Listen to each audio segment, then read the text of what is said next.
আসসালামু আলাইকুম। তো কেমন আছো তোমরা? আশা করি আল্লাহর রহমতে অনেকটা ভালো আছো। তুমগো দোয়াই ভালোবাসায় আমি অনেকটা ভালো আছি। তো বেশি কথা না কইয়া চলো আমরা অহনা গল্পটা শুরু করে দেই। অহনা বলল, তুমি কি আমার পাশে? কোনো উত্তর আসে না।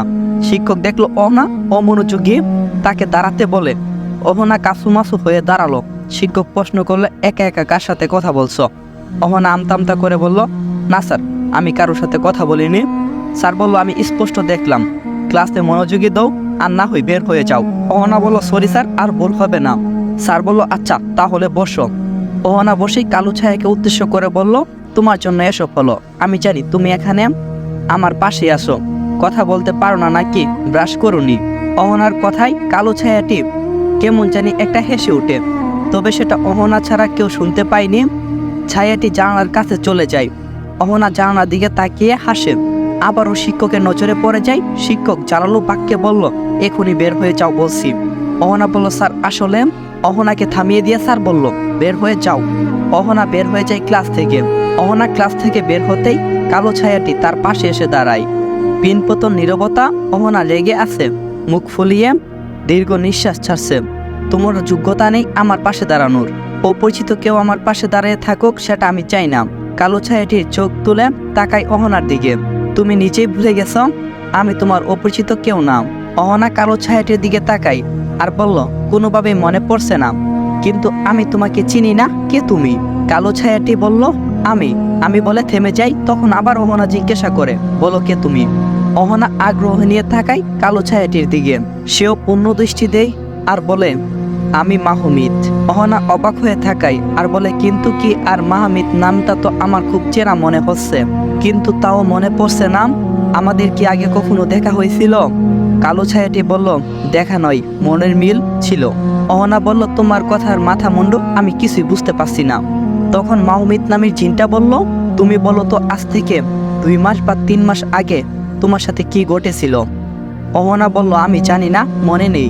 মাহমিদ নামক জিনটা বলল, 5 থেকে 6 মাস আগে কি ঘটেছিল জানতে চাও?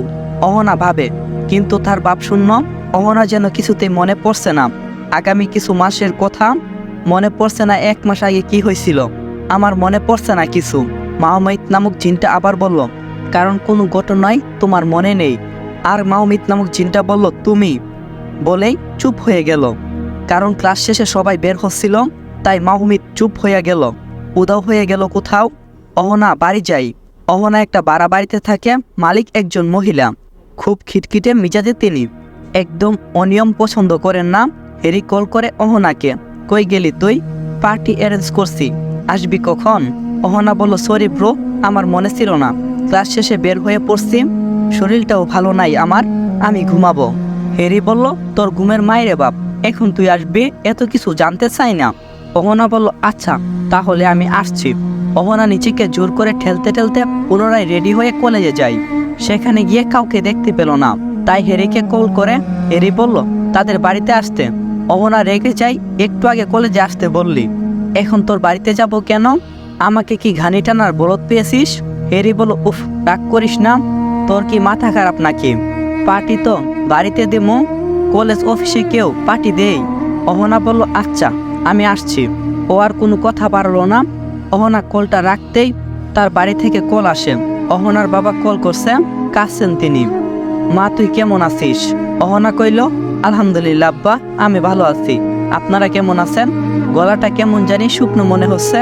অহনার বাবা রুস্তম আলী জোর করে কেঁদে উঠে আর বলে, তোর মা নেই? অহনা আতকে উঠে আর বলল, কি বলছো বাবা? তুমি মায়ের কাছে কল দাও, আমি কথা বলবো। রুস্তম নিজেকে সামলে নেই আর বলল, হ্যাঁ রে মা, সুমা আমাদেরকে ছেড়ে চলে গেছে। তুই তাড়াতাড়ি তোর মাকে দেখতে আয়, তোকে শেষবারের মতো দেখতে চেয়েছিল, পারেনি। তুই তাকে শেষ দেখা দেখে যা। অহনা বলল, বাবা তুমি কাঁদবে না, আমি আসছি এখনই। অহনার মনটা যেন এক মুহূর্তে ভেঙে চুরমার হয়ে গেল। মা তাকে দেখতে চেয়েছিল শেষবারের মতো, কিন্তু সে দেখতে দেয়নি। কারণ ছুটি পাওয়ার পরেও অহনা যায়নি তার মায়ের কাছে গ্রামের বাড়িতে। এরিক কল করতে থাকে বারবার। লোকেশন টেক করে জানতে পারে অহনা আসবে না, অন্য কোথাও আছে। অহনা বেলা 1টায় বাড়ি পৌঁছে যায়। মাকে খাটিয়ায় দেখে অচরে কেঁদে উঠে। পাগলের মতো আচরণ করে সে। মাকে সে কিছুতেই নিয়ে যেতে দেবে না। মাকে জড়িয়ে ধরে অচরে কান্না করতে থাকে। রুস্তম তাকে টেনে বুকে নেই। দাফন করা হয় অহনার মাকে। অহনা দক্ষিণ জানালার পাশে মুখ করে বসে আছে। টিনের চালে জমজম বৃষ্টি পড়ছে। অহনার মনে হলো মা তাকে বলছিল বৃষ্টির সময় যদি আল্লাহর কাছে কোনো কিছু চাওয়া হয় তাহলে সেটা পাওয়া যায়। অহনা কাঁদতে কাঁদতে তার মাকে ফেরত চায়। রুস্তম মেয়ের এই অবস্থা দেখে তার মাথায় হাত বুলিয়ে দেয়। সারাদিন কিছু খায়নি অহনা। রুস্তম কিছু খাবার নিয়ে আসে। অহনা দক্ষিণের দুয়ারের দিকে তাকিয়ে আছে, কিছুই মুখে তুলছে না। এক মনে তাকিয়ে সে এক সময় আন্দাজ করে তার পাশে কেউ বসে আছে। তাকিয়ে দেখে তার বাবা। তারপর অহনা বলল, বাবা তুমি এখন বিশ্রাম নাও, আমি খাবার খেয়ে নেব। রুস্তম চলে গেল। অহনা পাশে না ফিরতেই বলল, ভাবিনি এখানেও আসবে। মাহমিদ বলল, আমার যে আসতে হবে। অহনা বলল, কেন? তুমি এখানে আর আমার বাড়িতে আমি এসেছি, তোমার কি কাজ? মাহমিদ কিছুই বলে না। সেও দক্ষিণের দিকে তাকিয়ে আছে। অহনা বলল, উত্তর নেই।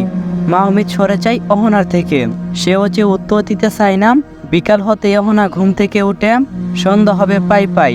গ্রামের নাম ইলাসপুর। গ্রামের পাশে একটা নদী। অহনা সন্ধ্যা উপভোগ করতে নদীর পাড়ে যায়। মিষ্টি বাতাসে গা হালিয়ে দেয়। পিছন থেকে কারো চিৎকার শুনে অস্বাভাবিক ভয় পেয়ে যায়। দেখলো সাদা তান পরা একটি মেয়ে তার দিকে এগিয়ে আসছে। অহনা ভাবলো এটা তার চোখের ভ্রম, কিন্তু একদম কাছে আসায় বিশ্বাস করলো এটা জলজ্যান্ত একটা মানুষ। তার শরীরে ক্ষত চিহ্ন, কেউ তাকে খুব মেরেছে। মেয়েটি অহনাকে বলল, বোন আমাকে বাঁচাও, ওরা খুব নিষ্ঠুর, আমাকে মেরে ফেলবে। অহনাও কিছুটা বই পায় আর বলে, কেঁদো না তুমি, কিছু হইব না তোমার, আমি আছি তো। তখন মেয়েটা বলল, ওরা ভয়ঙ্কর, আমাকে লুকিয়ে ফেলো বোন, ওরা আমাকে মেরে ফেলবে। অহনা বলল, ভয় পেও না তুমি, আমার সাথে আমার বাড়ি চলো। অহনা মেয়েটিকে নিয়ে নিচের ঘরে আই। অহনার বাবা জিজ্ঞাসা করলে, অহনা বলে, আমার বান্ধবী। অহনা মেয়েটিকে জিজ্ঞাসা করে, তোমার নাম কি বোন? মেয়েটি ঠক ঠক করে গ্লাসের পানিগুলো সাবার করে বলে, মইনা। বাবা আদর করে মনি বলে ডাকতো। তখন অহনা বলল, ওহ, তোমার বাবা কোথায়? মইনা বলল, বাবা বাড়িতে। অহনা বলল, তোমার কি আর কেউ নেই? মইনা কেঁদে উঠে আর বলে, আমার কোনো কালে কেউ আপন ছিল না, আজ তো একদম নেই, আমি নিঃস্ব। অহনা বলল, তোমার কি হয়েছে, আমাকে খুলে বলো। মেয়েটি কইল, আমার খুব ক্ষুধা লাগছে আফা, আমাকে একটু খাবার দেবে? অহনা একটু লজ্জিত হলো। মেয়েটাকে হাজারো প্রশ্ন করছে, কিন্তু তার যে ক্ষুধা লেগেছে কিনা একবারও জিজ্ঞাসা করেনি। অহনা বলল, তুমি বসো, বই পেও না, আমি এখন যাব আর এখনই খাবার নিয়ে আসব। অহনা রান্নাঘরে যায়। পাতিলে ডাকনা উঠিয়ে দেখলো খাবার স্বল্প। সেটাই বেড়ে নিয়ে আসে অহনা। ময়না ঘপ ঘপ করে খেতে থাকে। মনে হলো অনেক দিন ধরে অনাহারি সে। অহনার ময়নার খাবার দেখে মন ভরে। খাবার শেষে অহনা তাকে বলল, এখন তোমার বিশ্রাম নেওয়া দরকার বোন, তুমি বরং কিছুক্ষণ গা হেলিয়ে নাও, ততক্ষণে আমি ভাত রেঁধে আসি। ময়না বলল, আচ্ছা আফা। আপা শব্দটা অহনার হৃদয়ে গিয়ে লাগে। কত মায়া জড়ানো কণ্ঠ ময়না তাকে আপা বলে ডাকলো। অহনা ময়নার মাথায় হাত বুলিয়ে দিয়ে রান্নাঘরে যায়। রান্নাঘরের কিছুই তার মাথায় ঢুকছে না। অহনার মা কখনো মেয়েকে কোনো কাজ করতে দেয়নি। ছোট থেকে কষ্ট করে শহরে পড়াশোনা করাচ্ছে। ছুটিতে এলেও তাকে আদর যত্নে রাখত। কখনো ঘরের কাজ অহনাকে করতে দেয়নি। অহনা রান্নার জন্য কাঠ আনে, কিন্তু কোনো মতেই আগুন ধরাতে পারে না। ধোঁয়ায় তার চোখ মুখ অন্ধকার হয়ে আসে। এমন অবস্থায় তার চোখ যায় রান্নাঘরের জানালায়। রান্নাঘরের যে ধোঁয়াগুলো থাকে সেগুলো বের হওয়ার জন্য যে সুড়ঙ্গটা রেখেছে সেটা দিয়ে কেউ অহনাকে দেখছে। অহনা উপরে তাকাতেই সেটি সরে যায়। অহনা আবারও চেষ্টা করতে থাকে আগুন ধরানোর। আবারও সে কাউকে দেখতে পায়। জানলার সামনে গিয়ে দাঁড়ায় অহনা, কাউকে দেখে না। অহনা আবার ফিরে আসতে উকি দেয়, কেউ। অহনা চিৎকার করে দেখে লোকটি সরে যায়, কারণ তার ছিল অদ্ভুত চেহারা। অহনা অজ্ঞান হয়ে মাটিতে পড়ে যায়। অহনার বাবা এসে তাকে নিয়ে যায় আর তাকে জিজ্ঞাসা করে, কি হয়েছিল মা, মাথা ঘুরে পড়ে গেলি নাকি? অহনা বলল, না বাবা। অহনা কিছু বলল না তার বাবাকে, যদি সে চিন্তা করে। রাতে খাবার খেয়ে যখন সবাই ঘুমিয়ে যায় তখন জানালায় খটখট শব্দ শুনতে পাই। অহনার পাশে বেগুড়ে ঘুমাচ্ছে ময়না। শব্দ শুনে অহনা উঠে যায়। শব্দের গতি অনুমান করে জানলায় চোখ দেয়। অহনা জানলা খুলে দিতেই তাকে কেউ ছিটকে ফেলে দেয়। বুঝতে পারে এটা মাহমিদ। পরক্ষণে খেয়াল করে কেউ তাকে ছুরি দিয়ে আঘাত করতে চেয়েছিল। অহনা মাটি থেকে উঠেই দৃষ্টি দেয় সামনে। সন্ধ্যা সেই লোকটিকে দেখতে পাই। অহনা তেরে আসে তার দিকে, মাহমিদ থামিয়ে দেয়। লোকটা দাঁত খেলিয়ে জানলা দিয়ে প্রবেশ করে। অহনার দিকে এগিয়ে আসে, ছুরি ধরতেই সেটাকে একটা খেলনা বন্দুক বানিয়ে দেয় মাহমিদ। লোকটা বেবাছাকা খেয়ে যায়, ঘুরিয়ে ফিরিয়ে দেখতে থাকে ছুরিটাকে। কাজ করছে না দেখে এটাকে ফেলে এগিয়ে আসে অহনার দিকে। এবার পিছন ফিরে যায়, ঘুমন্ত ময়নার মাথার কাছে গিয়ে তাকে আঘাত করতে যেতেই এক হাত শূন্যে বেসে থাকে। সে কোনো মতেই হাত টেনে নিচে নামাতে পারছে না। এটা দেখে অহনা উচ্চ সুরে হেসে উঠে জেগে যায় ময়না। সামনে এমন অদ্ভুত একটা মানুষকে দেখে ভয়ে সে দৌড়ে আসে অহনার কাছে। অহনার পিছনে লুকিয়ে পড়ে।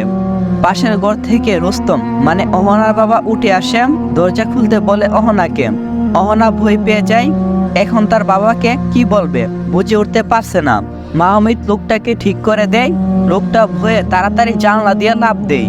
বেহারে পরে পায়ে ব্যথা পায়, তবুও ভূতের ভয়ে পালিয়ে যায় বেচারা। অহনা দরজা খুলে দেয়। রুস্তম সারা ঘর খুঁজে বলল, ঘরে কেউ ছিল মনে হয়? অহনা বলল, না বাবা, আমি আর ময়না আর কেউ না। অহনার বাবা বলল, কেউ চিৎকার করছে, এটা আমি নিজ কানে শুনছি, আর তুইও অনেক জোরে হাসছিলি। অহনা টুট কামড়ে ভাবে কি বলবে, মাথা চুলকিয়ে বলল, আমি হাস্যকরিত একটা স্বপ্ন দেখছি। সেখানে তুমি মাকে জড়িয়ে ধরতে গিয়ে রোজিনা আন্টিকে জড়িয়ে ধরছিলে, সেটাই দেখলাম। রুস্তম বলল, তাহলে ঘুমিয়ে পড়ো, অনেক রাত হয়েছে। অনেকটাই গম্ভীর কণ্ঠে কথাটা বলল। অহনা গিয়ে শুয়ে পড়ল। ময়না ভয়ে তার বোন অহনাকে ধরে ঘুমিয়ে পড়ে। সকালে ঘুম ভাঙতেই ময়নাকে বিছানায় দেখতে পায় না অহনা। দৌড়ে যায় বাইরে, দেখতে পাচ্ছে না কোথাও। তন্ন তন্ন করে পুরো বাড়ি খুঁজছে। হতাশ হয়ে ধুপাস করে বিছানায় বসে পড়ে। রুস্তম এলাকা খুঁজেও পায় না। হঠাৎ উধাও হয়ে যাওয়ার বিষয়টা কেন জানি হজম হচ্ছে না। রুস্তম অহনাকে বলল, মেয়েটা সকালে তাড়াতাড়ি উঠছিল। অহনা সস্কিত হই আর বলল, বাবা তুমি আমাকে সেটা আগে বলবে না? তারপর কোথায় গেল? অহনার বাবা বলল, তারপর দেখলাম বাহিরে চালতা গাছের নিচে বসেছিল। আমি জিজ্ঞাসা করলাম,